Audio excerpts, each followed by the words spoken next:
الصغرى في مدينة كيهيدي التابعة لقطاع العمل الاجتماعي والطفولة والأسرة حفل إعلان أنشطة منظمة موريتانيا للتكفل بأطفال التوحد على مستوى ولاية غورغول.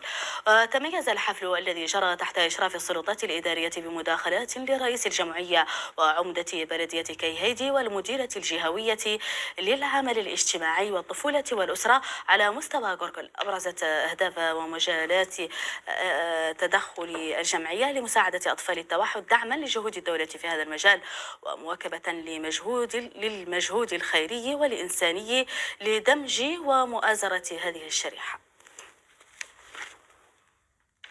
وقال مستشار والي غورغول المكلف بالشؤون الاجتماعية والسياسية إن الحكومة تعمل على دعم ومواكبة كل الفئات المحتاجة وخاصة أطفال التوحد على تجاوز وضعياتهم ودمجهم في المجتمع.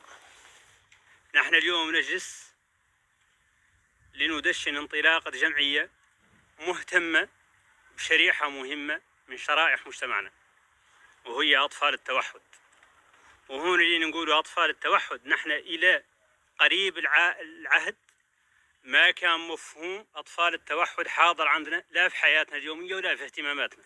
هون عندي كلمة فقط: الأمهات أطفال التوحد أولا يجد عليهم عنهم جزء من المجتمع، ويجد عليهم عنهم بالإمكان أن أبنائهم هذا يعودوا منتجين، وذيك النظرة السلبية اللي عند الناس لهم ما هي الخالق.